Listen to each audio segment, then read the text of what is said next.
Hello everybody, this is Chuck Carnevale, co-founder of Fast Graphs, the Fundamentals Analyzer software tool, aka Mr. Valuation. In today's video, I'm going to talk about and take a look and dissect the S&P 500, because one of the most common pieces of investment advice that is promulgated out there, especially on the media, is that individual investors should not try to build their own portfolios. They should just invest in the S&P 500. And I'm going to dissect that and talk about that and examine whether or not that really is a good idea for all investors or not. I'm not saying it's a bad idea, but I am saying it can be a very bad idea, because ultimately, and I've espoused this several times in numerous videos, investors ought to invest according to their own unique goals, objectives, and needs. And the first thing I'm going to say about the S&P 500, it doesn't necessarily fit everybody's needs. The reason this refrain is often made, or this advice is often given, is because everyone talks about beating the S&P 500. Well, there are a lot of different ways to look at your investment portfolio and how it's performing on your behalf. And it's not always about beating the S&P 500. So let's start by taking a look at the S&P 500 itself via the Fast Graphs Fundamentals Analyzer software tool. So this is a fast graph on the S&P 500 ETF Trust. Okay, and just for those of you who aren't familiar, let me go through this graph a little bit with you. The first thing I'm going to do is I plotted the earnings of the S&P 500 starting in 2005. Okay, this is the earnings per share of the S&P. And you'll notice coming into the recession of 2007 and 8, the S&P had 2 negative years. And then coming out of the recession of 08 and 09, we saw 3 really great years. And then we also saw a period of time starting in 2012 all the way through 2016, where the earnings growth was actually very flat. We had 3%, 6%, 6%, zero growth in 2015, and 3%. That's growth of earnings. I'm not talking about price here. Then we saw a pretty nice recovery in 2017 and 18. But then in 2019, we got COVID. We got the COVID flash crash, which we'll cover a little bit, and earnings actually flattened in 2019. And in 2020, when COVID actually hit, we saw a 12% decrease in the S&P 500 earnings, but that was followed by a very strong recovery of 47%. And then we've had some weak times and some better times following that. So the average, if I go from point A all the way to point B, the average growth of the S&P 500 has been 8.41%. Now, an entity or a stock that grows at 8.5% would theoretically command a fair value ratio of 15. Okay, that would be an earnings yield of 6.67%, which is kind of on the low side of the average rate of return of stocks over 200 years. And that would be a fair value proxy. Now, the market doesn't always value according to fancy little formulas, as many of you like to point out. So then we have the normal PE ratio line that I'm going to add to the graph here. The normal PE ratio line represents a multiple of earnings that the market has most commonly applied to the S&P 500 over whatever time frame you're measuring. Here I'm measuring from 2005 through 2026 with some forecasting data. So that's over 20 years of data. If I shorten the time frame, I get a different growth rate of earnings and I get a slightly different multiple. But it's now 20 times earnings instead of 19.6. I'm going to basically posit that those multiples are the same. What we're really looking at here is what multiple of earnings, first of all, should you as an investor be willing to pay to invest in a stock or the S&P 500, and what makes sense. Okay, so what we're missing on this graph at this point is we need prices. So I'm going to add weekly closing stock prices to the graph, and that's this black line. And I'm going to oversimplify, state this.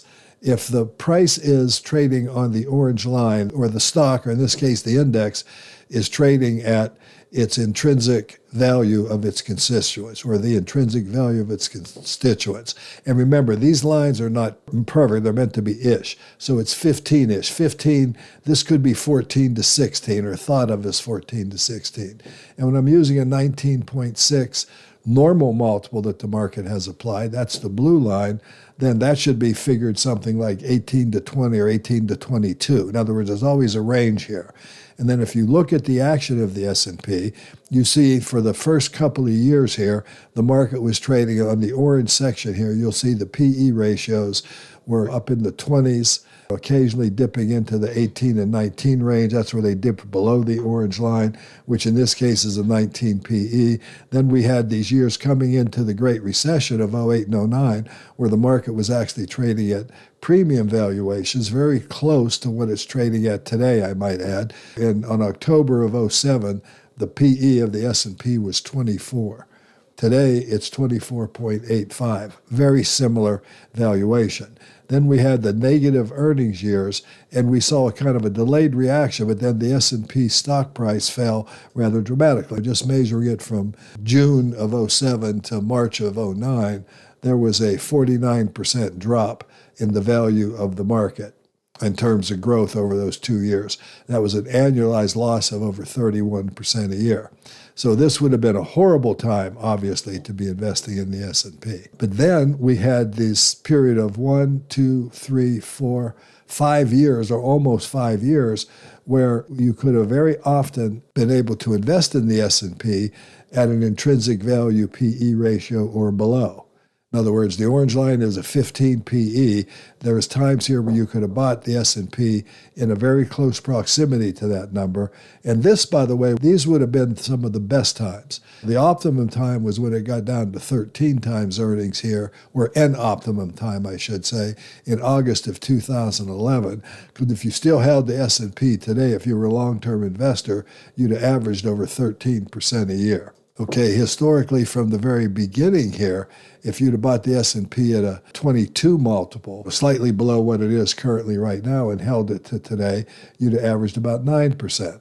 Now, both of those are decent investments, but I also want to remind you, you're a human being, and you'd have had to go through periods where you saw a 50% drop in the S&P. You had to go through periods like we had right here, where you saw another rather substantial drop in the S&P. Of course, you had the COVID flash crash, which created a 20+% drop in the S&P.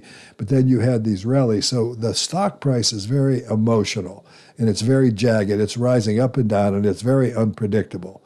The earnings line is also sort of unpredictable. And as it is with individual stocks, the gold line, which represents the dividends of the S&P, and you can see that they did weaken a little bit during the recession of 08 and 09, where they fell from a high of $2.70 per share, $2.70 of dividends, down to $2.18 and even down to $2.27. And then from 218, they started building up again. And we've had some pretty good years since then. This represents one of the longest and strongest bull markets we've ever seen in the market. So it's hard to argue that even if you'd have bought it here at a kind of a full value PE and still held it today, and I do consider the market overvalued, I think it should be trading down here at 413. It's at 657. I think even if you used the normal multiple, it would be 540, not 657. So there's some really high valuation in the market that this graph is clearly evidencing. I want to make that clear. These are facts. Okay, this isn't assumption. That's a 15. So just think of these as baseline reference lines. The 15 multiple and then the 20 multiple, and you can see that using the 19.6 multiple, much of the time the S&P 500 actually traded at a lower multiple than that. There were a few examples where it traded at a higher multiple, and every time it really got to a higher multiple, that turned out to be, at least over the short run, a very poor time to be an investor in the S&P 500.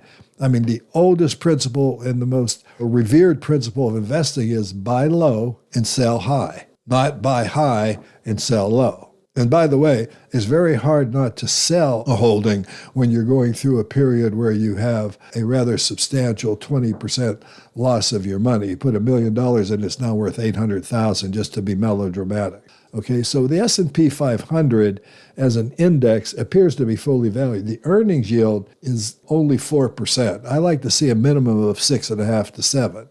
Okay, but this is what the index looks like in the aggregate. But I do want to make some other points here. If we go into the actual S&P 500. FastGraphs has preset portfolios.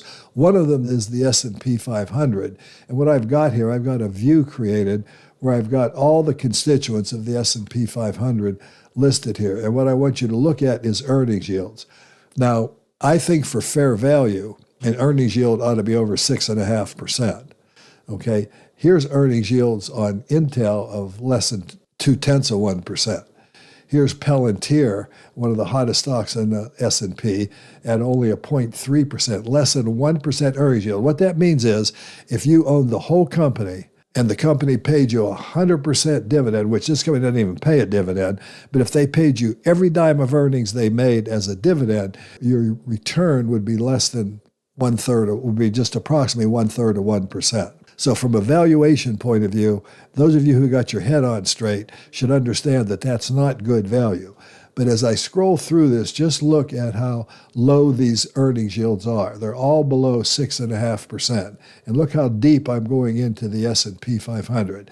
Now I'm starting to get some with a little better value. We got 2.5 or 3%, but I'm still going way deep into the S&P. Now I'm starting to get some 3% earnings yields as I get down here, but I'm well deep into the 500 stocks here.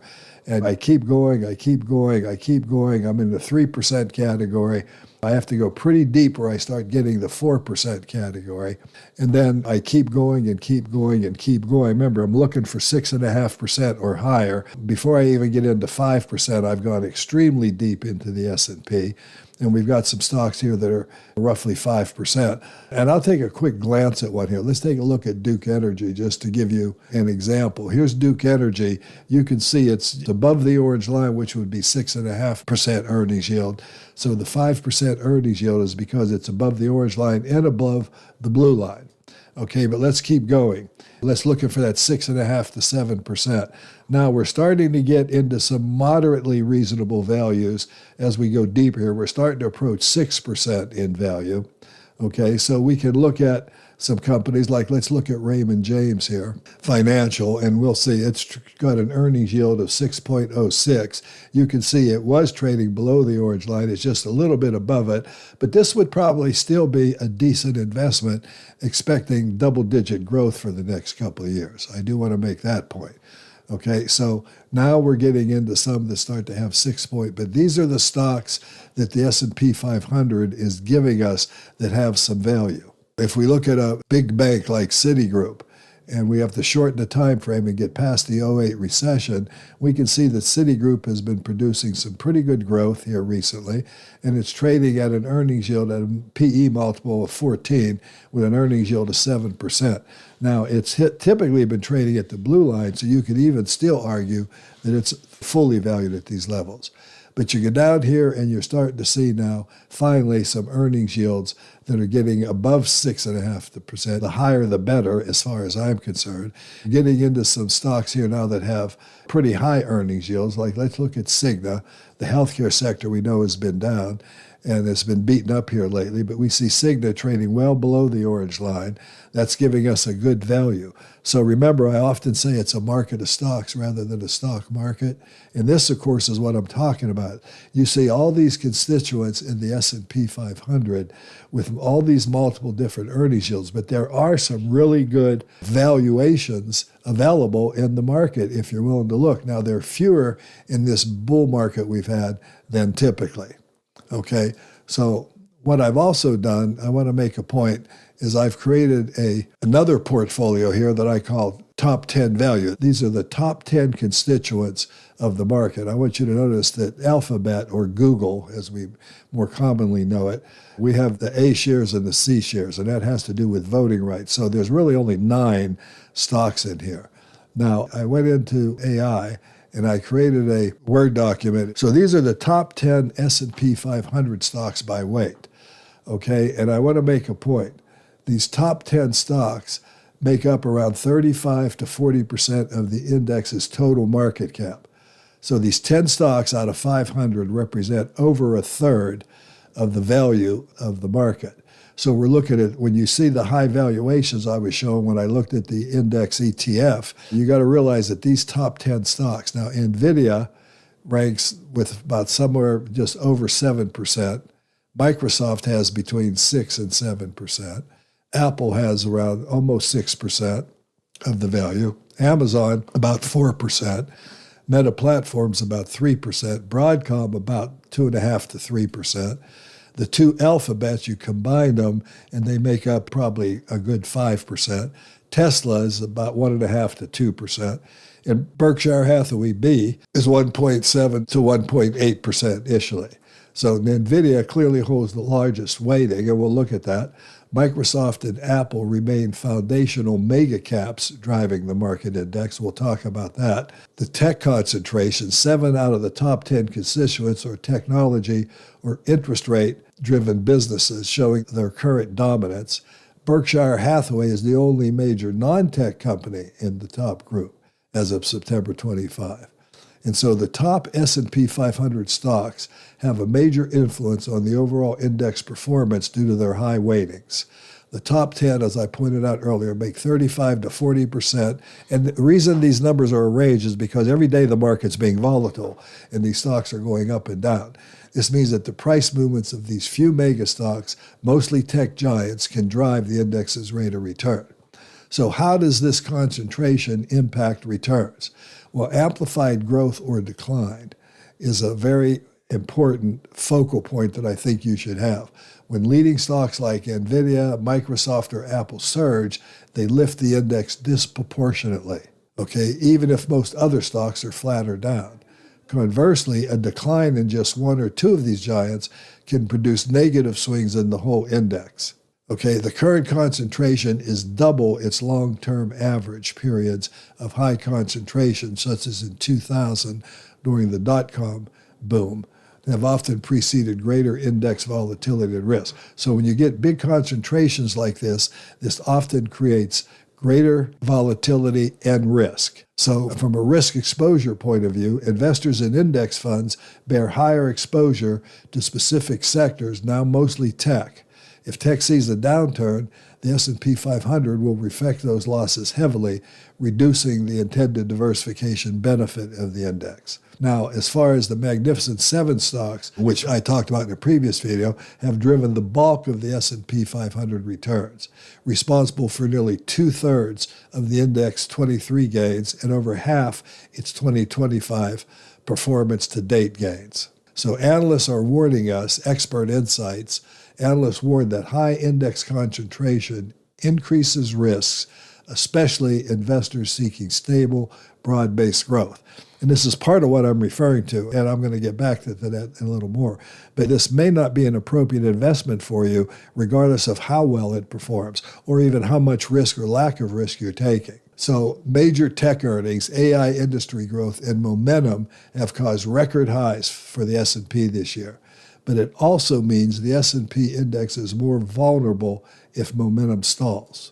The overwhelming influence of the S&P 500 stocks, of the largest S&P 500 stocks, creates outsized returns in bull markets and added risk when these markets stumble. And that's the point I want you to basically focus on here as I present this. The risks here are pretty high when you have valuations like they are. Okay, so mega cap stocks like Nvidia, Microsoft, and Amazon frequently drive market rallies and set broader market direction. When these top stocks sell off, the overall market typically results in outsized declines. So this is things we need to know. So what are the key takeaways of all this? The S&P 500's largest stocks act as bellwethers. Their upward momentum drives the indices higher, while the corrections can trigger broader market declines. The higher the index concentration, the tighter the correlation between leader stocks and overall market trend. In summary, the top 500 S&P 500 stocks are both drivers and mirrors of the U.S. equity market cycles, amplifying market moves and creating strong correlations with index-level trends, especially during periods of concentrated market leadership. Okay, so let's go and let's look at these 10 stocks that dominate the S&P 500, and let's look at their valuations. And I want to make some points about these as I go through them. So let's start with Apple. Apple, I might even consider Apple the best company in the world, okay, even better than Microsoft or Nvidia. I mean, it's had a long streak of earnings growth, averaging over 30% a year. Now, one of the questions I always get from Fast Graph subscribers is why do the graphs change so much as you change time frames? Well, I want you to look at this history of Apple. First of all, they have a September fiscal year. And in 2005, their earnings grew by a disproportionate 336%. So if I just chop a couple of years off the graph, now all of a sudden the growth has dropped to 22% instead of the 32% that it was. But as I continue to drop, now we're starting to see growth rates of only 17%. The reason the graphs change because valuation is driven by growth. All businesses, all investments get their value from the amount of cash flow or earnings, you can use those words interchangeably, that the investment is creating or generating on behalf of its stakeholders. And since 2000, and going back to the different time frame here, since 2011, Apple has grown at about half the rate that it did for its long-term history. If I drop it to 12 years, we're down to now just 11.5% growth. I drop it to 8 years, and we're back up to 14% growth, because once again, we have a very good year in 2021. But chop 2 years off of that, now I'm only averaging 7% growth. Now, from a forecasting point of view, if I go into our forecasting calculators, I've got several calculators to look at. The first is leading analysts. There are a lot of analysts that are forecasting for Apple for this fiscal year ends in just a smidgen here. It ends in September of this year. And then you're looking at next year, 2026, ending in September. We're looking at 9.5% growth this year, almost 8% growth the following, and then we lose a lot of analysts who aren't willing to forecast out this far. Okay, but we're only looking at 7% growth for the next couple of years. That makes Apple very vulnerable. As time passes and it sets in that we're no longer getting the 30% growth rates or the 25% growth rates we have, then that can really have an effect. Now, if you don't like analysts' growth, or expectations or forecasts. And if I look at Apple's scorecard, they have a pretty good, healthy scorecard. Analysts are correct on this stock the vast majority of the time when they're making a 1 or 2 year forecast. But if I look at historic growth, the venerable Ben Graham said, one of the things he said, if you want to forecast what you think the future growth of your stock might be or your investment might be, he said using the 5-year historical average makes sense. Okay, it's not perfect, but it makes sense. Well, Apple's historical 5-year average, if I hit my little drop down, the 5-year compounded growth rate has been 17.82%. That's what we're listing here. That would, using Peter Lynch's formula, P equals growth rate, draw a 17.8 PE ratio as a fair value line. And that would mean Apple could generate 7% returns over the next 2 or 3 years. Now, if it traded at its normal multiple, okay, the normal multiple has been 27. So if I go to historical growth here and look at a 27 multiple, it's as close as I could get, Apple could still generate a very strong rate of return over the next 4 or 5 years. All I want you to understand is we're looking at significantly more risk investing in Apple up at these 30 valuations with an earnings yield under 4% than we did when you could have bought Apple when it was growing at 30% a year or better. Okay, so let's move on. I'm going to do these in alphabetical order rather than size. Let's move on next to Amazon. Now, Amazon, a very good earnings record prior, but I often talked about this. Jeff Bezos talked about he wasn't going to make a lot of profit. His story was they were going to generate a lot of cash flow and they were going to reinvest that cash flow. So when I look at Amazon, I like to look at Amazon's really been driven by its cash flow growth, which has been very strong. Now, it faltered in 2020, 2021, and 2022 a little, and we saw that really affect the stock price.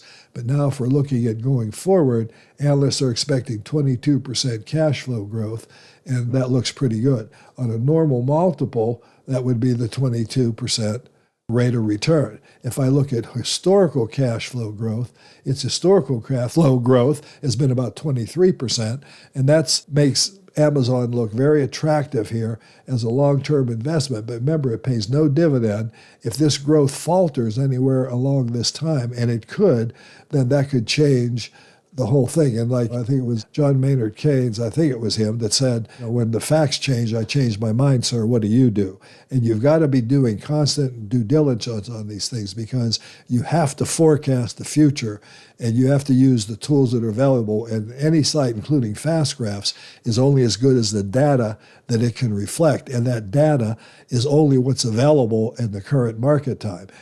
We can't see into the future. Looking at analyst forecasts is one way we can do that. Looking at historical growth as a proxy for the future might be a second way.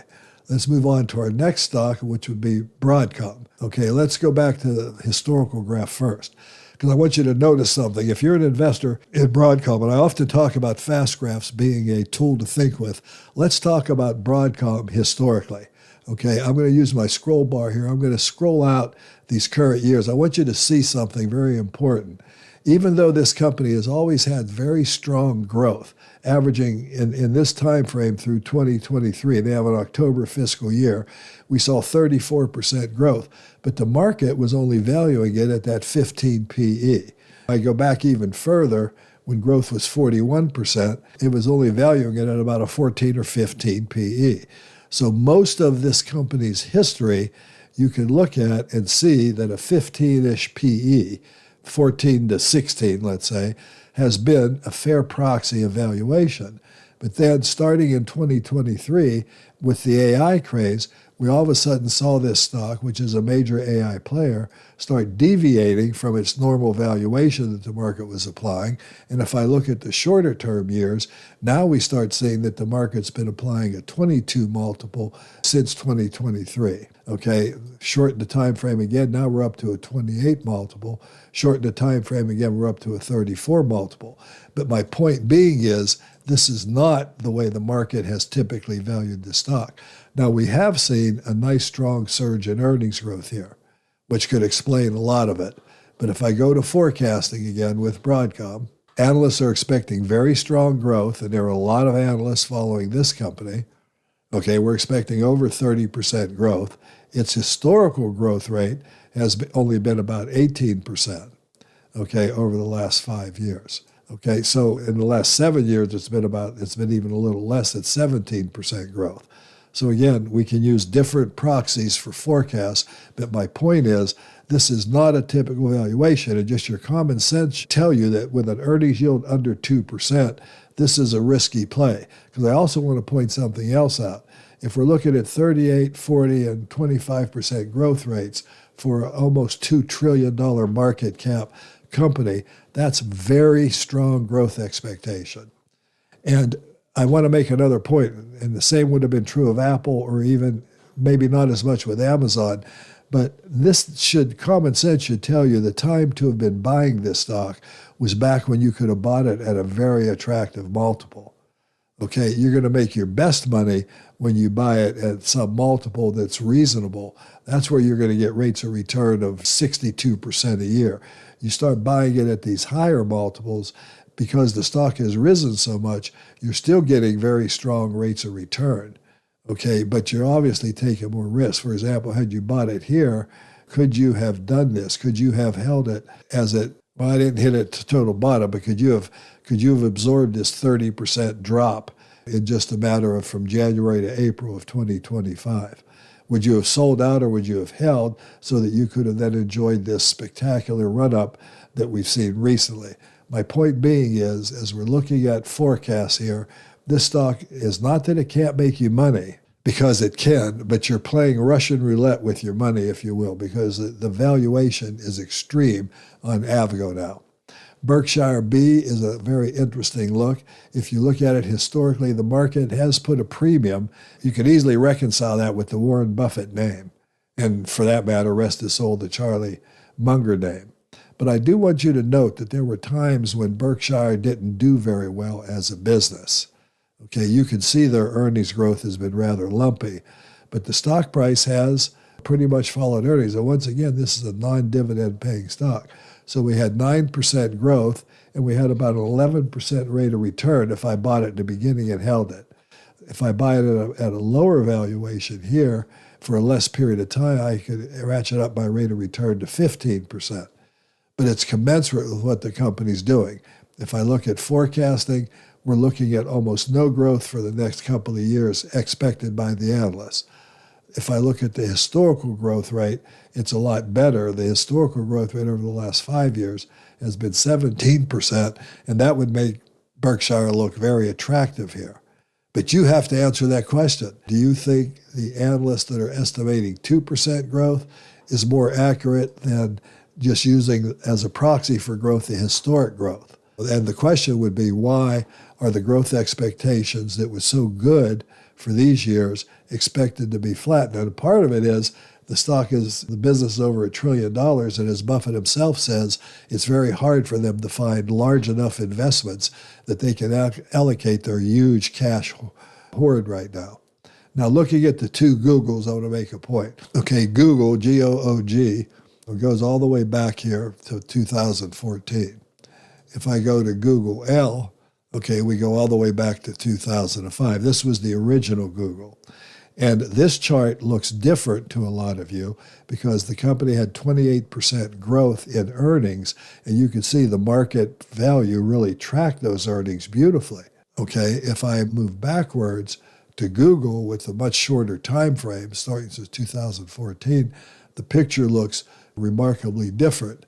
But watch this. If I go back into Google L, okay, and I shorten the time frame, we start getting a picture that looks just like what we see Google, G-O-O-G, looking like now. Okay, because it's the same company is the point I want to make. And as you shorten and raise time frames, the reason the things change is because there's different growth rates associated, and the market will be valuing those differently. And that's what makes this tool so beautiful, is you can examine these different growth rates and get an understanding. But looking out forward, we're looking at 11.5% growth. If we look at historic growth, we're looking at 27% growth, and that would make Alphabet, either Google L or Google, look very cheap at this level. Okay, you have to decide if that's true or not. Looking at Facebook, now called Meta Platforms, and looking at it, it's had a tremendous growth of just, we'll call it 30% per year since it came out. But remember, there were some bad years, and there was a really bad period of time in 2022, and this was a time when the company lost 73% of its value. Could you have held on to $10,000 worth of Meta dropping to 2,600 and not been freaked out? Now, had you held on, I do want to make a point till today, you'd be averaging over 20% a year. But the volatility, people feel the pain of loss 2.5 times greater than they feel the pleasure of gain. Keep that in the back of your mind. You're a human being with psychology. But looking at the future of this stock, analysts are expecting 10% growth. This is now approaching a $2 trillion investment. Historic growth has been real strong at almost 30% a year for the last 5 years. And again, let's look at that so you're clear.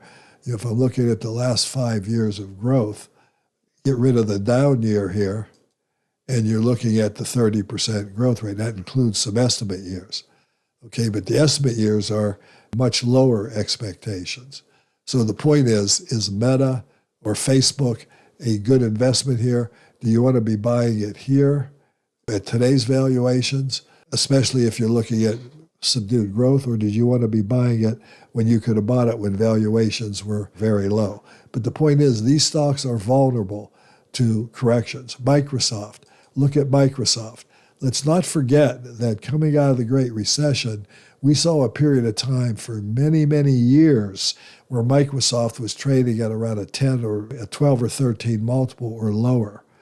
Okay, then in 2014 and 15, we start seeing it trade at these high multiples, and we did see an acceleration of growth. But again, looking at forecasting, we're looking at 16% growth, which is magnificent for a $3.8 trillion business, if you think about it. The historic growth over this time frame has been about 18%, and that would give you a positive rate of return if it fell to an 18 multiple. If it stayed at a 36 multiple, this would obviously give you 19%. But you got to ask yourself the question, does it make sense that this stock is going to continue to sell at these high valuations, or are we going to see major corrections like we've seen 2 or 3 times before? I think you get the picture now. Moving to Nvidia. Nvidia, if I look at this stock historically prior to the AI developments, if you will, this was a good company with good growth, but it was also pretty volatile, and it also tracked its earnings growth very well. Now we've had this huge surge in earnings, and the stock prices follow that. Okay, but if I'm looking at the future, once again, analysts are expecting 29% growth. That would give us a decent rate of return if it traded at that multiple. If it traded at the current multiple, of course, that would give us a 29% rate of return. These calculators help you think your investments through. What is my risk? What is my upside? What is my downside? What can I do investing in these stocks? Now, this is a hot stock. It's performed very well. We do have good growth going forward. If we look at historical growth, the stock looks like an absolute steal, but I would argue that over a $4 trillion market cap isn't going to be able to grow at 80% a year for the next 5 years. It's just not going to be able to do that. I would bet my career on it. Now, they can grow very fast. There could be an argument made for 29% growth, which is still extraordinary growth. I want you to understand that's extraordinary growth for a company this big. And the risk of achieving that, we've already seen Oracle rise 40% or 35% in one day because they're starting into the game. There's a lot of companies. AVGO was another one. We've got Supermicro Computer. There's a lot of AI players out there now. And it is certainly one of the best, but not the only one. Now, let's look at Tesla here. And I think that's my last one. Let me be sure. Yeah, Tesla's the 10th stock on the list. And again, it's a major player. But let's look at Tesla as an investment. We did see we saw no earnings growth for all these years. We saw negative earnings for much of these years, all the way through 18. So if I draw Tesla back here, it was all hype. And it was all, everybody loved the electric vehicle, but the company wasn't making any money. And the stock really was not necessarily a great performer all the time during this period of time. But people were bidding the price up. So as we bring Tesla up further, all of a sudden we start getting some pretty strong earnings growth. But once again, we saw the company's price revert to that earnings growth. Then we saw some negative earnings growth, okay, and the stock kind of didn't do much except be very, very volatile to that. Now, forecasts are for good, strong growth going forward, but I love Tesla as a company in a lot of ways, but the valuation just doesn't make any sense. And just look at how volatile. Look at how you could have bought it here at a peak and held it through here and lost over 40% of your money. But you could have also bought it here and sold it here and tripled your money almost. Actually, almost 7 times your money in a short period of time. But then from that period of time, for the next year or so, you'd have lost 67% of that gain that you made. So the volatility here, buying it at these high valuations, makes making money in Tesla very tricky today. Okay, valuation is high. Now, looking at forecasts, it's trading at a very high valuation. Earnings yield less than 0.5%. Its historical growth has been staggering. Okay, but let's put that into perspective. Let's look at the historical growth, okay, and look at where those numbers are coming from. And they're really poor numbers. I don't think they're even accurate. I don't know where that historical growth came from. FastGraph is miscalculating something here because this company hasn't grown at 313%, but it could have if there's a couple of big years in there, and I'm not even sure there is. My argument being that Tesla, like most of the S&P 500's top 10 stocks, are trading at very high valuations, and they dominate this valuation of the S&P. Now, I'm going to close with a couple of other things. If you're investing for income and you buy the S&P today, my argument is this would have been a time to buy the S&P. But even then, you wouldn't have been getting enough income. Let's say you need a 3 or 4% yield for your portfolio. The index only yields 1%. The other thing is we see a lot of volatility and a lot of risk. Is that something suitable that you want to consider? So the S&P just may not be a suitable investment for you, even if it has been a good investment. Now, at times, the S&P 500 has been a great investment.